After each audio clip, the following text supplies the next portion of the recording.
अवारिनि आथिङा मा जानाय बहाबा एक्सिडेन्ट जानाय नामा ना फ्रि फायार गेलेनायनि नोंफाजों बुजाबाय माबा सार आं देवालि सानखालि बमा गावनो रेडि जादोंमोन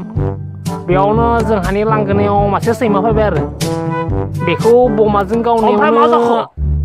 बै सैमाया उल्था जोंखौ होसोबाय बेयावनो खारनानै सौग्रावनो गोग्लैबाय आरो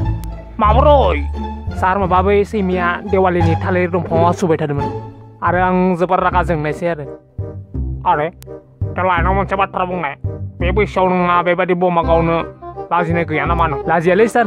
मानोना एसे हारामि टाइपनि मानसि आं सानसेखालिनि बाथ्रा आरोना सार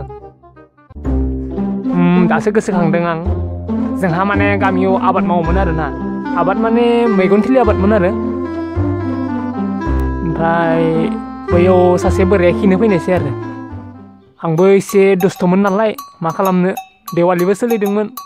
बेखायनो बम मोनसे लागायनानै बोरायनि खिबु सिङाव गारहरबाय आरो ओमफ्राय मा जाखो बोराया सानावनो सिमां नुबाय बादि मोनबाय आं बेखायनो आरो मा बुंबावनो आं हारामिखायानो बेखायनो देलाय नायलाय बाबु जोंनो नों बायदि इमप्लयिनि जेबो गोनांथि गैया जोंनिसो मान सनमान जागोन नोङो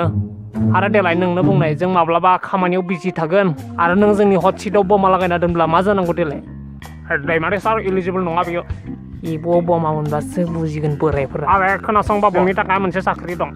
साख्रिया जाबाय ट्रेननि साखायाव पाम्प होनाय बेस्ट साख्रि जागोन बियो आरो नोंनि प्रमोसन जाब्ला मा थिग नोंखौ ट्रेननि सिगां सिगां लेम लानानैबो खारनो होनो हागौ जोबोर मोजां जागोन थिग दं र' सार आं बमा लाबोगासिनो दं बिदिब्ला